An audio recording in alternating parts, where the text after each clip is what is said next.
This episode is sponsored by Property Filter. Find great deals faster.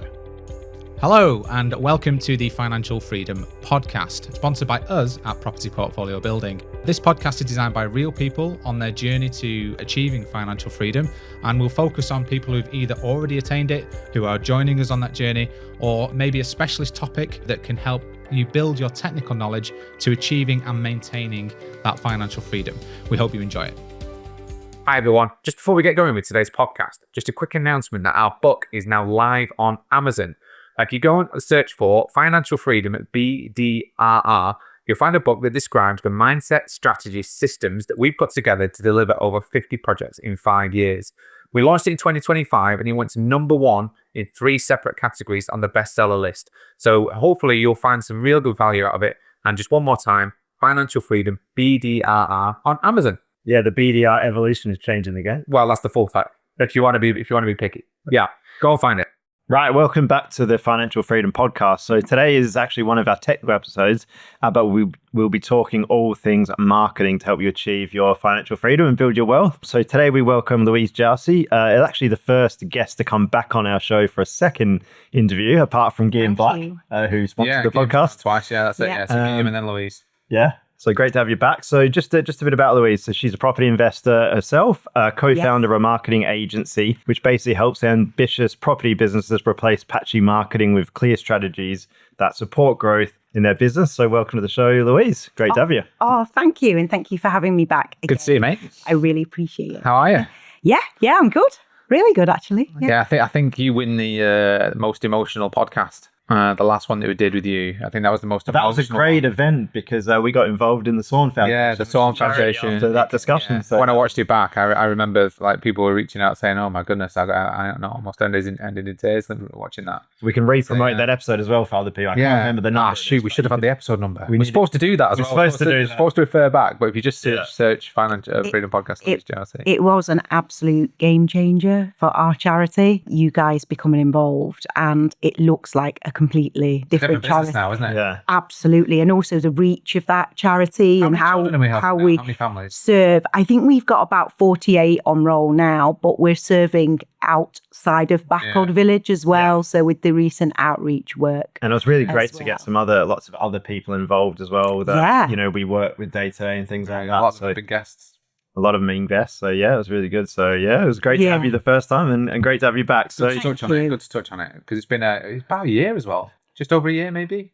15 months, something like that. It's over a year, your involvement. But I think you guys, you're so humble with it because you just hide under a bushel. You told us off for that last one. Your involvement. And I just think it's quite emotive when we think about it. Yeah. Also for the people on the ground in Cambodia, they're really eternally grateful for the work, for the support. Oh, that's what matters at the end of the day. Yeah, that's why we do it, obviously. And why you got into it as well. So let us know a bit about your background in marketing and property. Yes. And what you do now in the marketing space for property professionals. Okay, so I'm 27, I worked out this morning, I'm 27 years in marketing, and I'm 27 years a marketer, and I'm 27 years a property investor and landlord as well. So I started my marketing career with big blue chip companies, Tesco, Barclays Bank, Capital One, and I've also marketed my own business and built my own business and marketed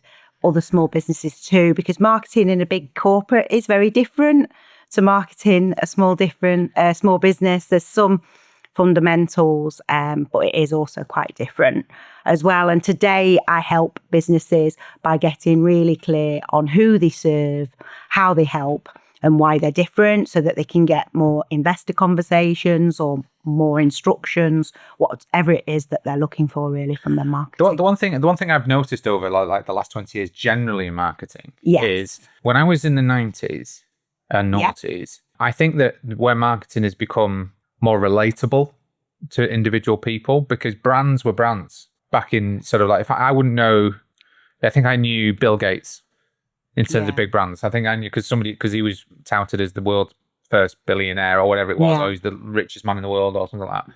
I couldn't have told you the other CEOs of other companies at that point. right? I could have just told you I've heard of Bill Gates. He's a rich man. So what you're saying is now it's more about personal. It's much more relatable, isn't it? Because I could tell you Nvidia, Tesla, Google. If you look at those top 10, those people who run those businesses are all of a sudden become relatable. And if in a way, I think that the SME world that was more reliant on the personal stories. Yes. Is now almost become the same synergy. They need the same things. You need a personal brand within your business, don't you? In terms of but the bigger companies obviously have a lot more to spend on these things. Absolutely. I think, and also the brands that you talk about, Phil, they're ones that have resonated with you emotionally.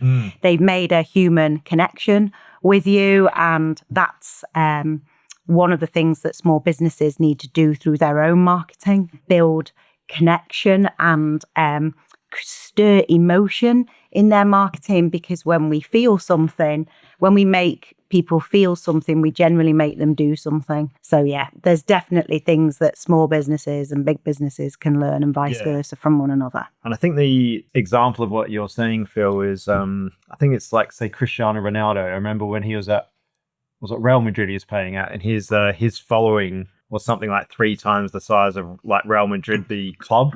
Yeah. And I think the same with like Richard Branson, like was Elon Musk and Tesla? Yeah, similar with that. The following of their personal accounts and social media is substantially higher than the business, isn't it? So the personal brand is bigger. I think that's been the biggest change I can see if I was looking at advertising as branding as a whole. Yeah. That the personal brand has become more important some ways than the company brand. I think Lou touched on something there very, very important, is the relatability. And I actually watched a podcast the other day, which was Stephen Bartlett and Daniel Priestley. And Daniel Priestley asked Stephen Bartlett, he said, one of my episodes, maybe one of his first ones he did when he wasn't that well known, he said, how did I get millions of views? Yeah. And just before that, there were 2 billionaires that came on. Billion-dollar companies. Billion-dollar companies that CEOs came on, and they had like a few 100,000, not even close. And Stephen said, well, you're relatable. Relatable beats impressive in a way. Yeah, relatable beats impressive. That was the phrase he used, wasn't it? Yeah. Stephen Bartlett. Yeah. Really, that resonated with me. It's exactly what you said. You know, if you're relatable and you get that emotion from someone, that's when you get a connection with people. Definitely. Yeah, 100%. I like that.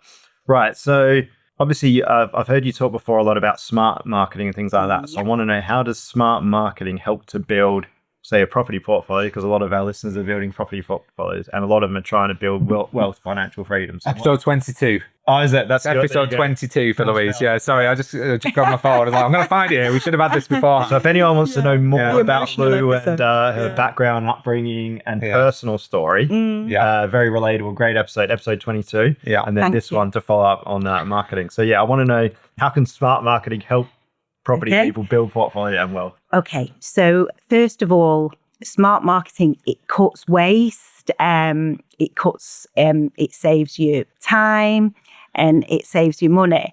One of the things, so let's think about property first of all. You would never start a project, a development. You guys would never start a development without a plan. You'd never start without a clear view on the outcome, on your core targets. So, what is the budget? What are the key milestones? What are the timescales you're delivering to? And yet very often what I see in marketing is that people have no plan. They start at the end. Yeah. And they start doing stuff and doing lots of social media, and I need to be visible. And they're networking, really, really actively, but are they in the right rooms?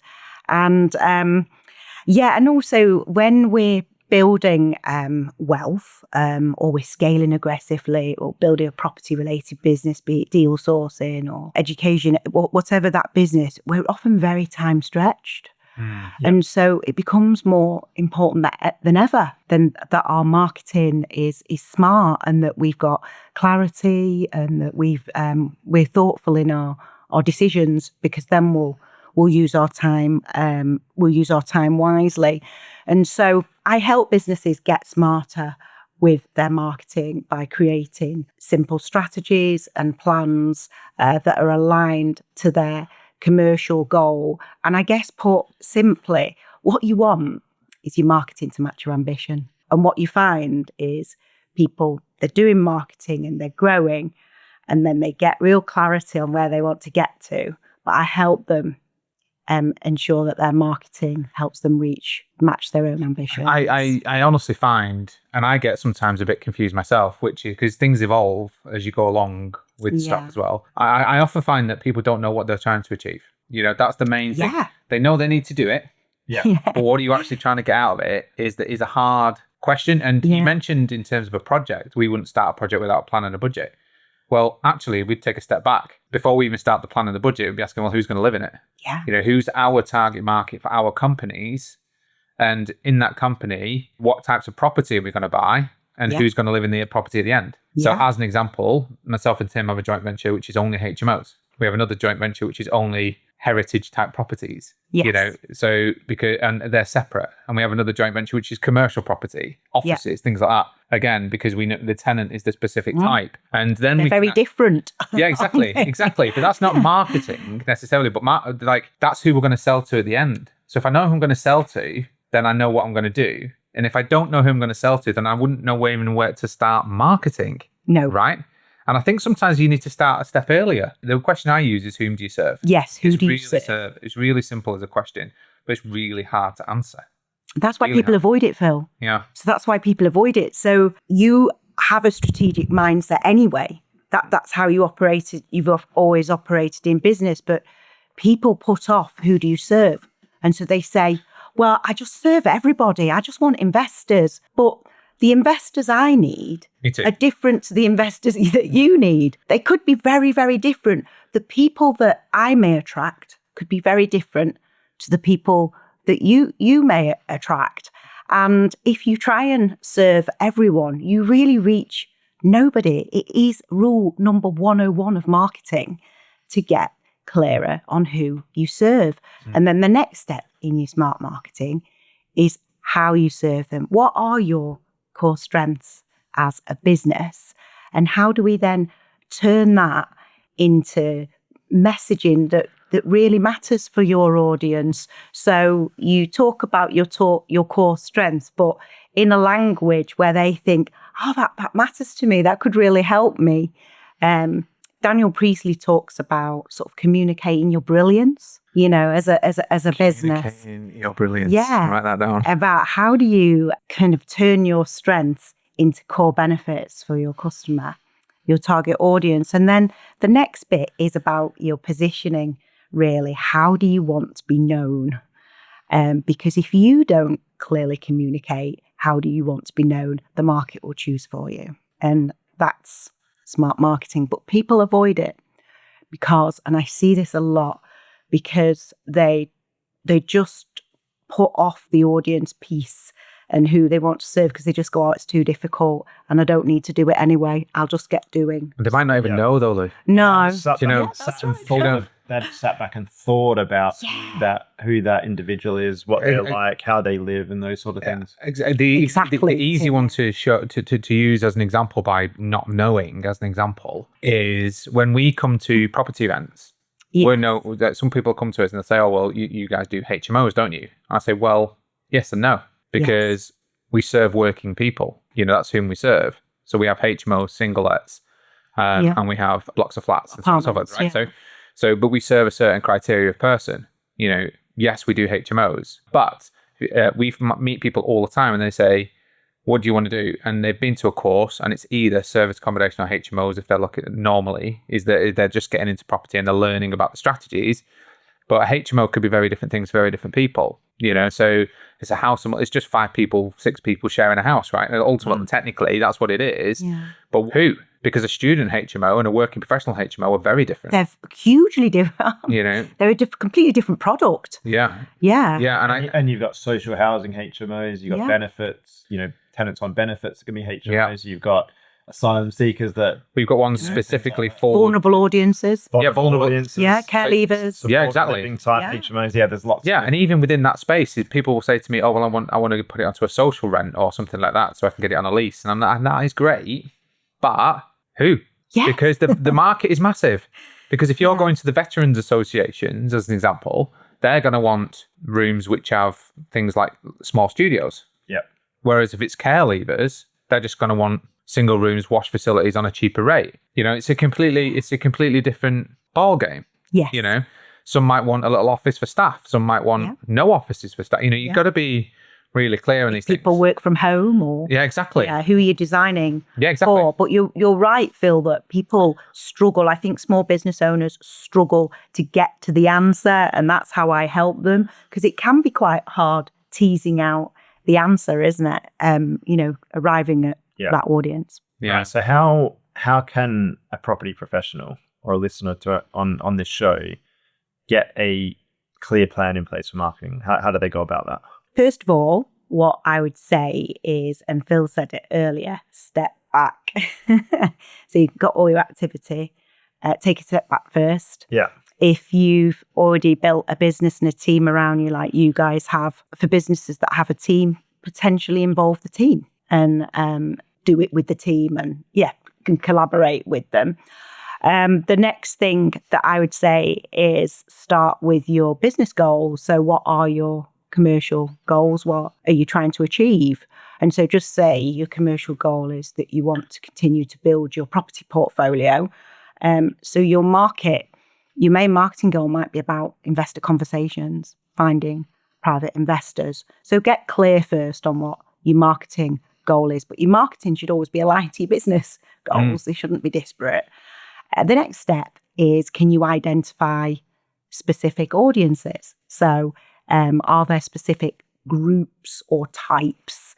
So if you're looking for investors, for example, are there a couple of types that you can identify? And can you, and when you're looking at those, you obviously want them to be distinct enough for it to be targeted, but enough of them for you to be able to find Very good them. point there, and I want to talk about this a little bit more in a second. But when you look at raising private finance, because I think when people are targeting to raise private finance, they just go, "I just want to raise money," and like you say, who is that person? How do they live, and why are you benefiting them? And you got to think about that. And it's like, and then there are some investors who might lend money that will do it for, say, a short term. Some might just do it for a long term. And what is the difference in that person? Is one older than the other, or is one busier than the other, and all those sort of things. So once you understand that, you maybe can cater your marketing process to find that sort of person. Completely. You've got to step into their shoes. What are they looking for? What is the problem that you are trying to solve? What are their frustrations, their big bugbears? What are their motivations and goals? And they're often broader than just making money. It might be about social standing. Yeah. It could be other things. But you do need to try and get under the skin of who they are, how they tick, what their personality is. Because someone putting 20 grand into an HMO in Wigan looks very different to a family office. Of course. Completely different. You've also got to be careful, right? In terms of if your primary goal is to raise finance, there's slips, trips, and falls here that you've got to be real careful on, right? Absolutely. Because you can get into some significant difficulty, and I've seen some clampdowns recently, actually. Yes, I have too. On Instagram. Yes, you need to be compliant is a key thing. So that might lead on to my next range of questioning a bit more as well. So you do a bit of a talk on raising private investor finance. I haven't seen it yet. Yes. But can you explain how that can be done using your marketing approach, and what marketing can sort of do to help build trust with potential private investors? And maybe we can talk a bit about the compliance aspect as well. There's quite a lot in there, isn't there? Yeah. There's like 2 questions in one. Yes. Well, I've actually stolen some of my stuff from you, Tim, on this. Don't worry, it's all good. Sharing information. That's what we do on this podcast as well. Yeah. And be honest, and we share and we learn, don't we? So I know I keep like banging this drum and it's boring, but I do it because actually it is the secret sauce behind marketing. Get targeted, first of all. Try and think about some of those segments and who you're who you're after, really, what you need. So that's the first thing. The other thing... Just point on that, actually, because it's really important to realise that marketing to 100 people on a niche basis where you talk the language for that 100 people is much better than marketing to 10,000 people who don't know what you do. They just see your advert, right? Absolutely. You're better going after a smaller number of people who you can directly communicate with, who are going to potentially buy from you or help you in some way, or you can help each other in some way, than have a following of 100,000 people who kind of know who you are, that will never buy a product or service because they can't relate to that product or service. And I think the world, again, has turned on its head a little bit there. I think a lot of the bigger companies are now realizing this. So they're like, if you looked at some of the some of the larger advertisers now, they are specifically advertising to certain age profiles, certain ethnic groups, certain. So they may have 20 different channels now, within their marketing campaigns, and each of those channels will be, this is our, Phil's a white middle-aged man that lives in the UK. That's our channel for those types of people, and they just specifically market to those people because they're realizing this now. And you'd be better having a smaller group that's niche, 100%. Absolutely. And I think it's even more critical when you are a small business, because and especially if you're a relative startup in property, you're entering a busy, noisy market. And so you kind of need to zig while others are zagging, and you need to be, it's more important, not less, that you blend. It's more important that you don't blend in, that you're very specific about who you're targeting. And even, sometimes as well, people will say to me, oh, but this is just for really aggressive scaling property developers. No, one of my mentees is, he's 8 years in property. He's got a really good business. He's now full-time in property.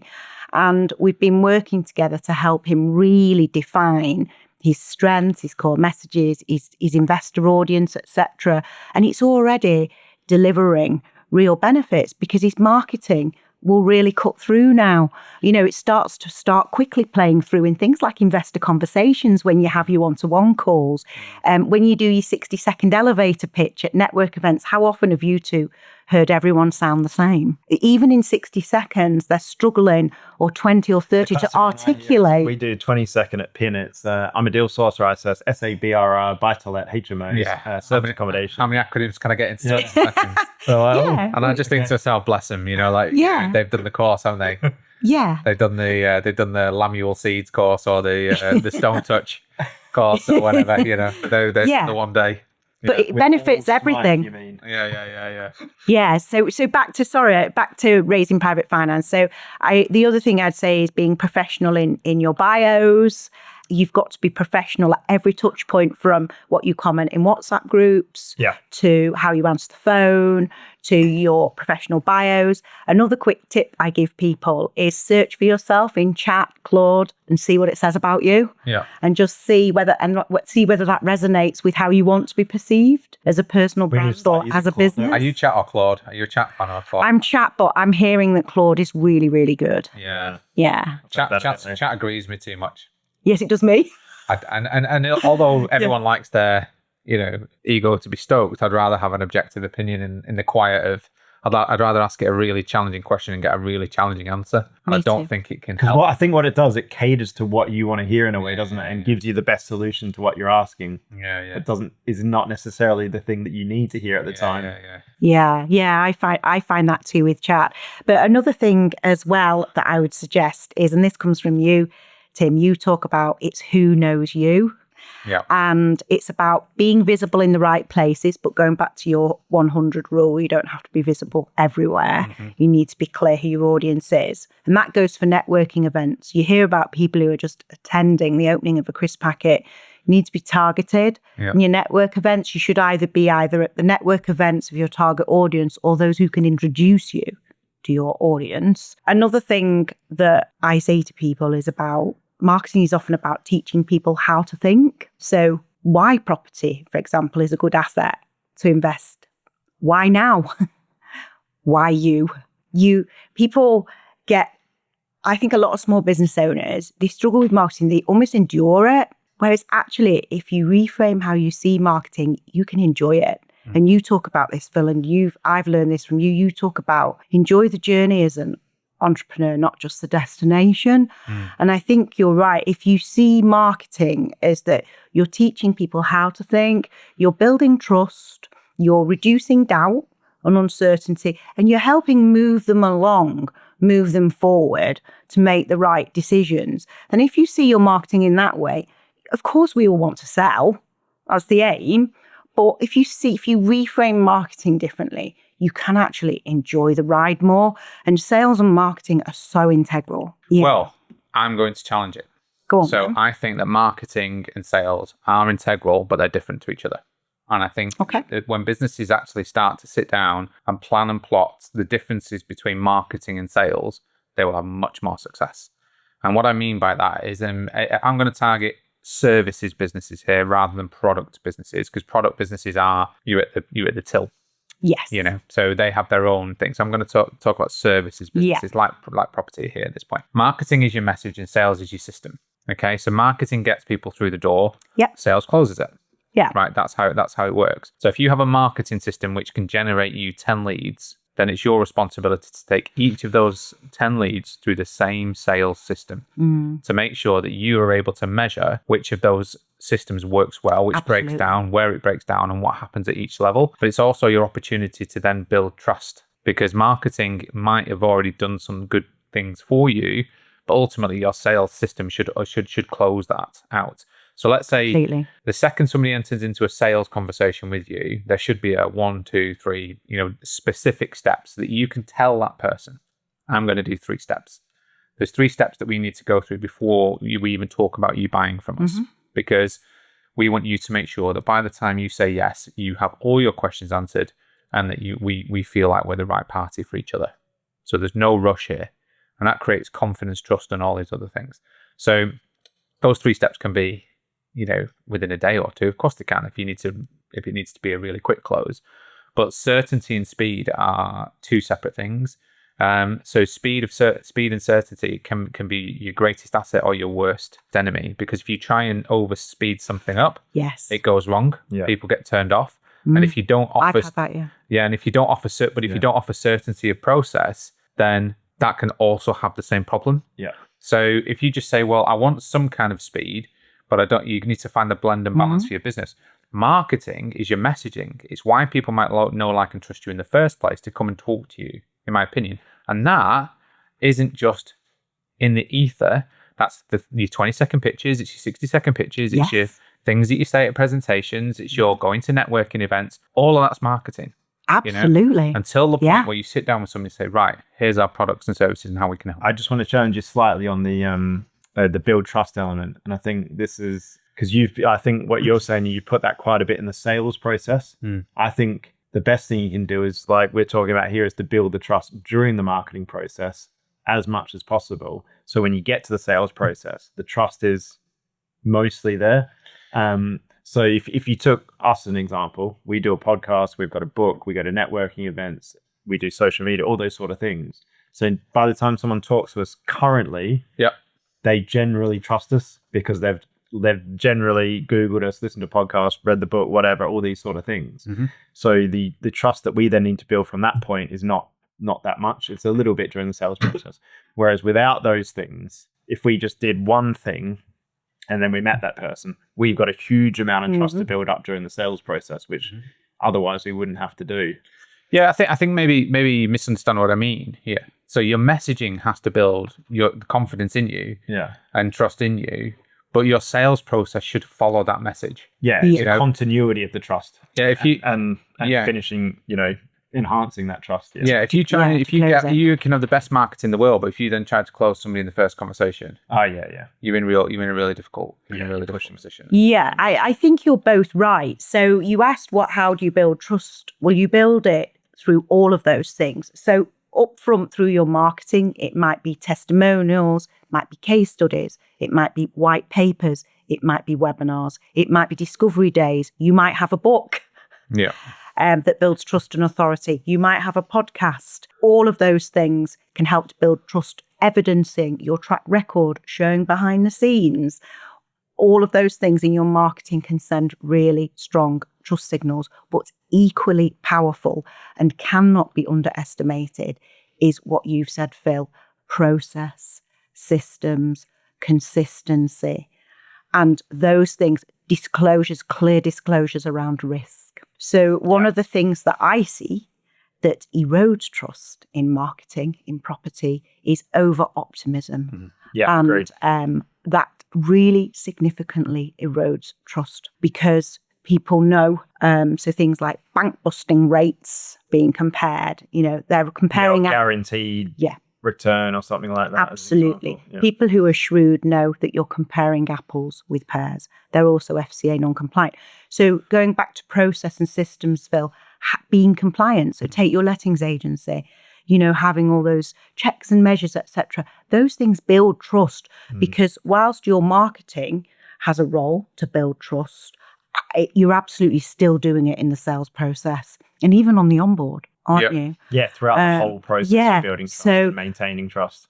Yeah, absolutely. So I think all of those things matter and they all help to build trust. Yeah, no, I totally agree. But I guess the one piece of advice I would always give it to people is treat your marketing and your sales processes separately. I'm not. Have your sales process as a thing that you do step by step that funnels can feed into. That's the thing. As soon as it gets to a sales conversation, is have your set out steps, 2, 3, 4 steps, however many you think it is. But everything before that is marketing, and that's what you need to get your messaging right and your niching right and that kind of stuff to get those people through to you. The other advice I'd give, which again I've stolen from you guys, is raise finance with the same focus that you look for deals. So it is that consistency in the pipeline, and like you say, it's having a clear, documented process. It's having a pipeline where you've got leads or investor conversations in there. I think that's really important because otherwise it dries up and then people start panicking. Yeah, so just on that point, I think that's a really, really good one because I've heard this so many times before is find the deals and the money will come. And I've also talked to a lot of people who have had great deals and guess what? The money has not come. It doesn't just magically appear. So if you're building a portfolio and you need finance for those deals, like you said, you need to raise the finance in conjunction with everything else. You can't just find the deal and go, right, now I need to find the money, because the first thing the agent's going to ask for is proof of funds. And then you're going to lose that deal, basically. So what should I do first? Find the deal or raise the money? And the answer is yes to both. Yes. exactly. It is. And you see desperate measures on. You see people going on social media going, I've got this amazing deal and I need $100,000. And it just smacks of 7 days. Smells of desperation. Yeah. And it doesn't really it erodes trust. So to continue your campaign, if you want to build a portfolio, you need to continually have a campaign to raise money if you need to, and you need to, raise the deal pipeline at the same time. So it all works in together, in my opinion. So and it takes the pressure off you as well, because you've got this consistent flow of conversations that are happening, and all you're doing is simply helping people move along the decision-making process. It might be right for them, it might not, but at least you've not just got like one investor conversation taking place. Yeah, so there's a few things there. So you might not have landed the funds, but if you got conversations and they're in the pipeline, at least you can re-pick up that conversation with someone, or you might have a partner on board that's ready to go. The other one I hear from investors, they go, I don't want to get the finance now because I'll be paying some interest too early. Yeah.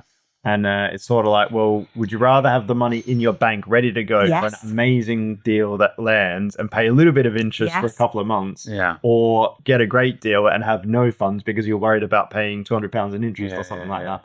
So consider that as well, that if you can land the money, and also that motivates you to find the deal in a way, doesn't it? If you land the money, you're paying a bit of interest, you're highly motivated to find a good deal, and the money's ready to go. So I'd also not be fixed on something either. I wouldn't have a fixed mindset with these things. Yeah. Because you said it the other day, which is, I can't remember whether I was listening to one of our podcasts or something that day, which is very narcissistic, I have to say. But you said, which is right, which is 50% of something is better than 100% of nothing. Yeah. That was our last, I think, episode 6. Joint venture. Joint venture. We talked about that. So we're talking about flexible investment structures. Yeah, because it comes down to what you have at the time. So going back to what Louise mentioned in terms of this person who says, oh, I've got this great deal, I need $100,000. It's like, well, probably by that point, it's a bit late for you to raise in the $100,000. But if you've got people who would be happy to joint venture with you, you might have to give up 50% of the overall profit. Yeah. But if you don't have the deal without the money, then we've given half of projects away, because at that moment in time, a project's come that wasn't in our necessarily in our pipeline of doing things. Yeah. But we know people that would do joint ventures for the right project, and we just pick up the phone and say, listen, this wasn't in our pipeline of things, so we haven't funded it. So half of this is available if you want it. And more or less, 5 calls later, you've probably got a JV on something that you weren't doing 2 days before. Because you're right, in terms of like deals, if you're looking for them, you might be looking for something really specific, but then something else comes along and actually that's a really good deal, but I've not funded it. I have it's unfunded in my pipeline, so I can't afford to do it. But I don't want to lose it.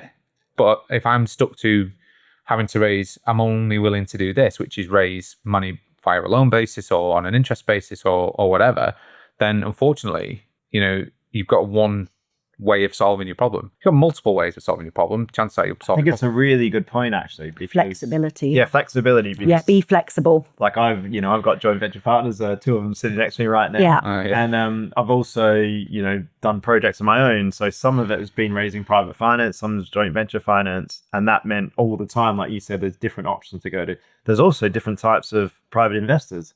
Because I think I touched on it before. Yeah. There's people that will say, right, I'm only lending to you for 6-12 months, then I want it back. And I'm going to use it on this project or whatever. Or there's some that literally go, right, I have nothing to do with this money. You can have it for 5 years at X rate. As long as you pay me every month, then pay it back at the end of that 5-year period. So that's a different type of lender, isn't it? Yeah. Or they want first security. Yeah. Or they want first security, and they're willing to lend a large enough amount where you can give it. Yeah. So don't be too fixed. Just look at what would work for you and then what could work for other people. Really, really good point. Yeah. Right. I want to flip this a little bit to social media. Yes. That's the what we live in right now. Yeah. So what I want to know is how should property investors use social media? What should they post, not post? And maybe what are some of the big mistakes you see in the property space?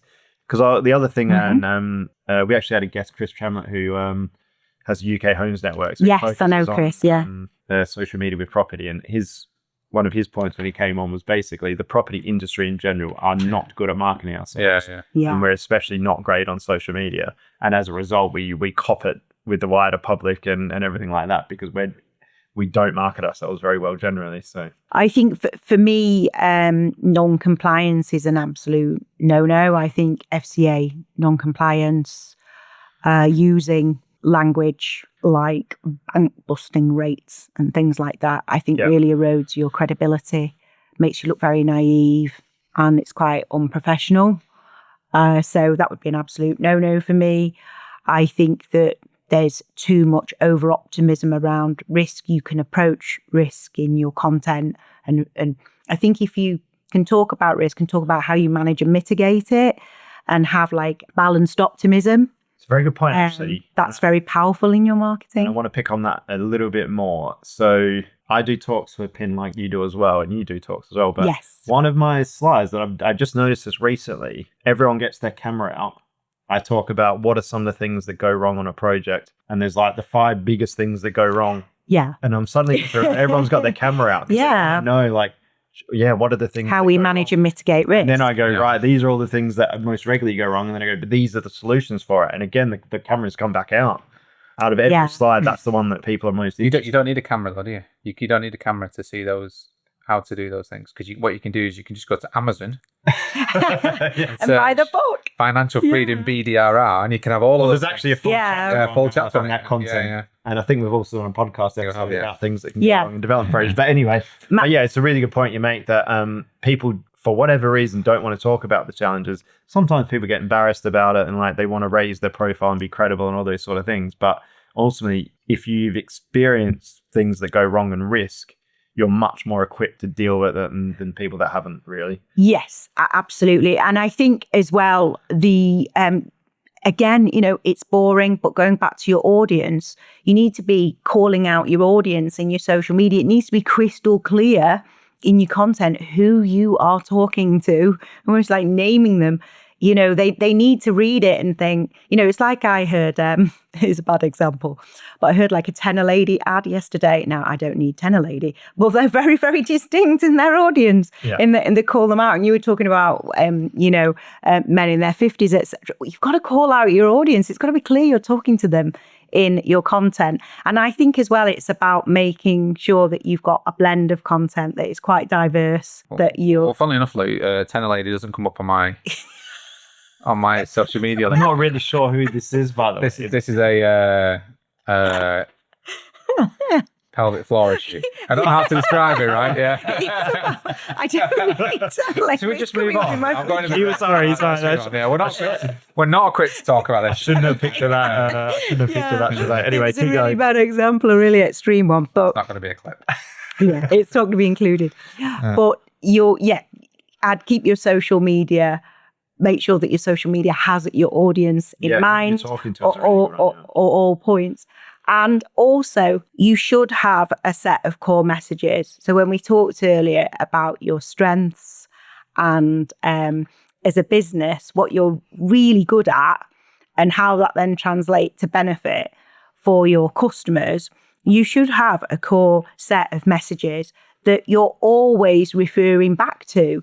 Because the thing is, people don't see your marketing all the time. You're pumping out all this stuff and they're seeing you fractionally. And you kind of got to keep beating that drum over and over again, saying the same old stuff. Even a good post might be seen by maybe like 10 to 20% of your audience. Exactly. Like that, and that's like the top performing one. So what I would always say to somebody as well is, just because it's the 50th time you've said something this week, Yes. it might be the first time this person's heard it. Absolutely. Right. So this is the way I used to train the recruiters, because you'd hear them, and I was the same when I was first starting, which was you'd be changing your sales pitch every time. I'm like, don't do that. Yes. Because it's the first time this person's heard it. Just because it's the 50th time you've said it doesn't mean it's the 50th time they've heard it. And that's a really important message. Sometimes repetition is good. It's not, just to get that this is what this person does across, Absolutely. And we go back to what you were saying earlier about trust. Consistency. When we're consistent, it helps build credibility. Yeah. And trust, because they go, that's what they stand for. Right, I get it. They know what you stand for and how you help. And also, as business owners, we can sometimes spend ages around the table every week on what should we be calling this? What should we call this podcast episode? What should we do? Again, we should always be reverting back to what were our strategy and plan should really guide that kind of should guide our content. And that helps you twofold when you get clear on your strategy and plan. One, it helps if you've got VAs, but it doesn't just help if you've got VAs and a team. It also helps if you're using AI tools, because straight away you can drop it into Claude and say, look, this is my strategy and plan. This is who we serve. This is how we help. This is what we stand for. And what you will get out, what it will output, will be far more intelligent. Yeah. Right. So I want to extend on the AI discussion then with social media, because I think you got some people who sort of are over relying on it at the moment. So yes. You can see content sometimes you're like, that was just pumped out by ChatGPT. Yeah, the rhythm to it, the structure. It just doesn't look human. So I think those are obviously not good ways to go about it, and it doesn't get a lot of traction. And then you've got the other extreme that people probably aren't using the tools almost at all or enough. So what is the right balance to get sort of good content and use the AI tools? Like, how should you structure it? So the first thing is the rules that you set it, the prompts, the instructions that you give it. It'd be like a human being in front of you. Yeah. So it is telling it the tone of voice, who you're targeting, what you stand for, what your core messages are, how you're positioned, what you're fighting for and against as a brand. It's telling it that stuff. So it goes, right, I've got clarity and direction now. The other thing is this is what I say to my mentees. I say, write the post first, even if just write it, just get your thoughts down and then ask it to perfect it. But I also, in instructions, will tell the AI agents, I don't want cliches. So a common cliche you see is, here's the truth. It always begins with, here's the truth. Or the way it structures content now, you can spot a mile off. Yeah. And I say, try and have a stab at it yourself. Then, give it direction, have a stab at it yourself, then ask it to improve it. And you'll get something so much better. Yeah, something really good. Yeah. I mean, it's all the emojis and the line breaks and you can see it really straight away, can't you? It's the same stuff. And it's the different fonts and stuff. We've been guilty of it where one of our VAs is just, ChatGPT something or copied it, or put some copy into ChatGPT or other AI agents are available. And then it's just come out with a post, and then he's copied it straight in, and I've looked at it and gone, that looks like it's been. Yeah. copied. It's you through know, AI. It's AI. Yeah. So that would be my advice. I think those tools can really help, but it's And then you I need tried to to give do it the direction other way first. and just completely write it myself. And my wife will tell me off for all the grammar and spelling errors and things like that. So maybe it's running that back through Yeah. AI to say It's where AI can improve it. fix the grammar and stuff Yeah. like that. as everybody in here loves it when I just go off piste, am I right to ask a question? Is that all right? You're in the This wrong one's, thing. this one's going to take me No, a bit. well, it's this question based on those comments because Lou, you're here promoting your own services at the minute. Yes, So you are a marketing professional. You have a business. that's right. Do you want to give us the company name, and then I'd like to tell me who are you talking to? Yeah, of course. So my company name is Marketing Sweet Spot. We help ambitious property business owners. We help them replace their patchy guesswork, random marketing, and we help them turn it into a simple and clear strategy and 90-day marketing plan with KPIs that helps them grow their business faster. Lovely. And you do that in two ways, I believe. You have two products, is that right? That's correct. Yeah. So we have an on-demand marketing resource where it helps business owners with social media, copy for websites, any kind of marketing task. And also we have a training business too, a training and mentoring business where we help business owners create that strategy and implement it. And understand it for themselves. Yeah, Very and good. we support them over a 3-month period or longer because what we found is that it's great to create the strategy and the plan, but they often need quite a lot of support in implementation as well. So like yesterday with one of my mentees, I was looking at their investor pack and then looking at their strategy. Is it aligning? Yeah. So yeah. Yeah. That's So we the won't two mention sides of the names here, business. but I'm assuming it was a no, and you needed to do some work. Yes. Right. Okay. Yeah. Okay. Great. Okay. Lovely. All right. Sorry. Anyway, back to the script. Right. So we'll move on next to, so we're talking a bit about like property professionals and business need to demonstrate the benefit to their services to their client audience. So how specifically can they go about that and demonstrate the benefits that they can provide to that audience? Okay, really simple. You sit down and you think about let's think about 3 key things, 3 core things that you're really good at. Start with 3 core things. And then you ask yourself, okay, let me think about my audience. What did they say mattered? What were they looking for? What are the problems that they're actually trying to solve? How do I turn those strengths into things that they care about, benefits? Now, if you've already identified your audience, this is quite straightforward because you already know what you're good at. You know what you're brilliant at, and you've already identified your audience. So now you're just going to turn that into benefits that really matter to them. But then there's one other step that I suggest that you ask yourself, what emotion do I want to create from this? Now, it might be about feeling, and again, you're looking back at your audience, your persona, how they live, what's on their mind, what keeps them awake at night, what they're trying to achieve, what their aspirations are. It might be that you want them to feel smart, that they've made a wise decision building a portfolio with you. You might want them to feel like, oh, phew, just reassured that they can sleep at night, that someone's looking after all of their compliance when ahead of the renters' rights reform. But really think, what emotion do I want to stir? Because that's the type of marketing, when we started this interview, that makes you act. Yeah. Very good. Yeah, that's a good one to think about. Yeah. So, yeah, because emotion can come in different ways, can't it? Because sometimes I don't think I've looked at the emotion part. Yeah, sometimes we say without thinking about it, because we go, what are you, so for a client, what are your goals? What would that mean to you? Like, why is that important? And that brings out a bit of emotion. It's like, oh, because it means I might be able to leave my job. My wife can do this that she wants to do, or whatever. They get them thinking about those sort of things. But the one I didn't think about is, like you said, if it's smart to use your services, our service, whatever, make them feel that they're smart. Because also they're working with professionals who are a safe pair of hands. So it's a really intelligent decision. So I never thought about it like that. It's just, you're being really smart. And I actually had a discussion with someone last year at the PIN dinner. And they're like, why are these people that do this mastermind program and pay all this money?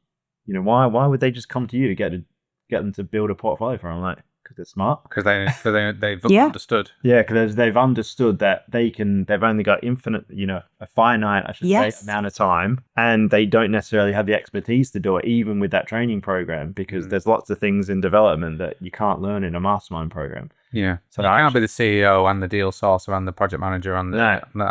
and the letting agent and the you just need to be Yeah, two things that CEO should always or be the doing marketing expert and is all these sort of things as well. is marketing and sales and raising finance. That's the three things, isn't it? That's the three things. Yeah. So Yeah, I really like that. Yeah, definitely something to think about, isn't the emotional aspect? Because we're built on emotion, aren't we? And that's the other thing Of that course we are. AI won't be able to replace is that human emotion. Yeah. And I think that's what's often missing from actually the posts it pumps out.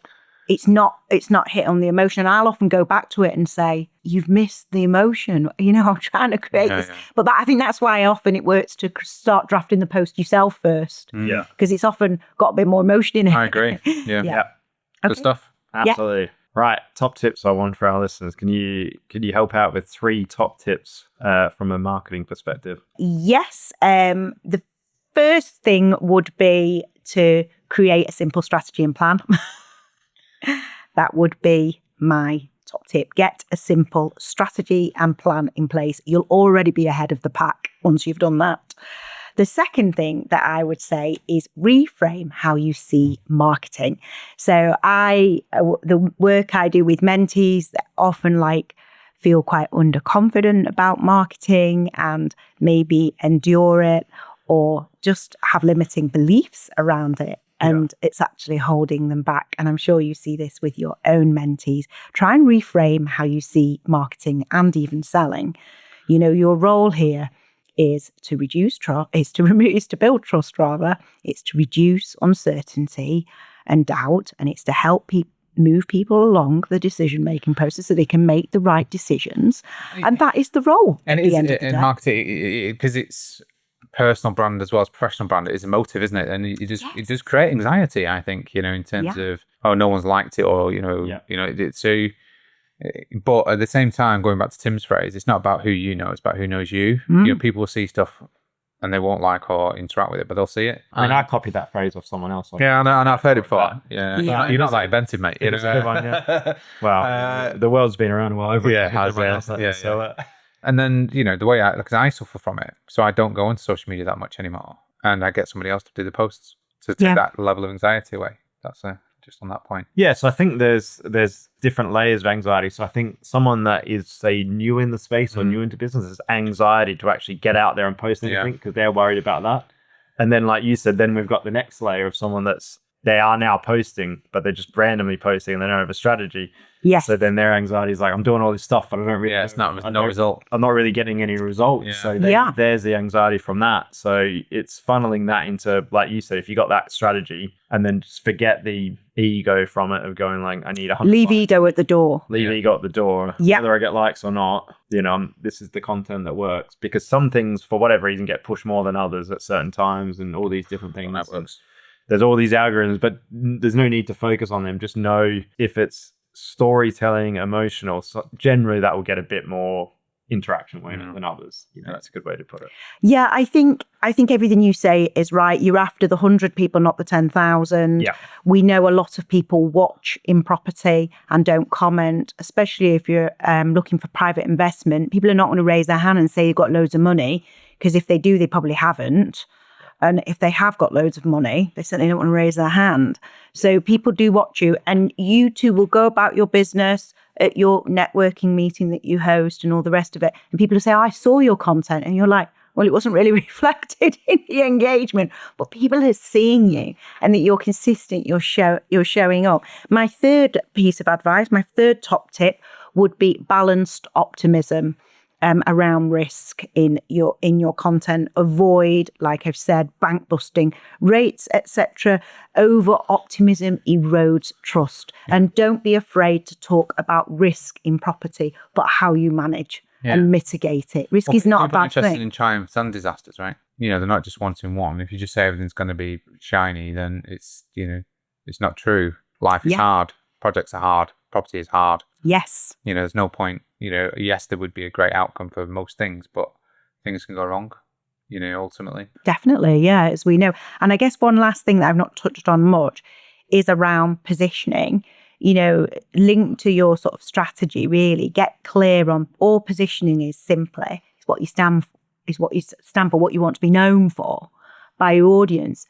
And people go, well, why should I even get clear on my positioning? Why wouldn't you? Why wouldn't you want to communicate what you stand for and get clear on what you want to be known for? Because otherwise they'll choose it for you. The market will choose for you. And that ends up being your personal brand in a way, what you stand for and what your thoughts are and all those sort of things. What you stand against, yeah. So yeah, that would be my advice as well. Lovely. Excellent. Great top tips and a bonus one there as well. Sorry. So thanks for that. Right. So a couple of things before we close out. Firstly, we asked you to bring a question for us that we can for every guest. So what have you got for myself and Phil? Okay, I'll start with Phil. All right, go for it. All right, Phil. So I've known you for 5 years now, and I've seen huge growth. And I feel privileged to know you as a friend as well. And but what my question for you is, when you look ahead in another 5 years' time, so the past 5 years has just gone, when you look ahead in another 5 years' time, what does Phil look like? That future version of you? Like a hair transplant, something like well, I'm assuming you mean in terms of my outward persona type thing, because I think I'm probably different to the person I was 5 years ago. I think we all change as well. We do. I think, sometimes Facebook reminds me of posts I put in 13, 14 years ago, and I just cringe at the content that I was producing then about rugby and running into people at pace, and then drinking heavily. That was the thing. So it's tough, isn't it? Because 5 years is. I think it was Bill Gates that said, you can't do anything in 1 year, but you can achieve anything in 10. So people overestimate what they can do in 1 year. Yes. Yeah, underestimate what they can do in 10. Yeah. So I guess in 5 years from today, I'd hope that I'd still be able to create value in the world. That's all I look for really now. Is am I creating value in the world? At that point, I hope I'm a granddad actually. If I was going to put something down and say, what would I like to be at 50? Well, my son's, daughter getting married and daughter-in-law getting married this year. Yeah. Amazing. My other daughter is, in a long-term boyfriend. So, hopefully at some point, I'll have more smalls to run around. But I think the creating value for the world is the one thing, and what that looks like. I mean, we're already talking about potentially doing something which is to help put people on their journeys. I think it's one of the things that I think is always a real shame is when somebody who's got a lot of experience just stops doing something, or doesn't. Yeah, I do. Give back a little bit or whatever. So we're already talking about doing something where we can help people to scale their own property portfolio businesses and stuff like that, rather than more of a teach them to fish rather than a fish for them type scenario, which is what we do at the minute. So I think something along those lines is definitely on the cards. What that looks like, I don't know yet. We're still looking at the concept board for that, but certainly I hope we're still creating value. What that looks like, I don't know. Amazing. I like that, creating value. Yeah. Okay, Tim. So I've got a question for you. So when you first started investing, what did financial freedom mean to you then, and what does it mean to you now? Has it changed? So when I first started investing, but the first point that I realized that I could get to, say, a financial freedom figure, I thought that I'd just get to a figure and I could retire, maybe live between a couple of countries and travel and whatever.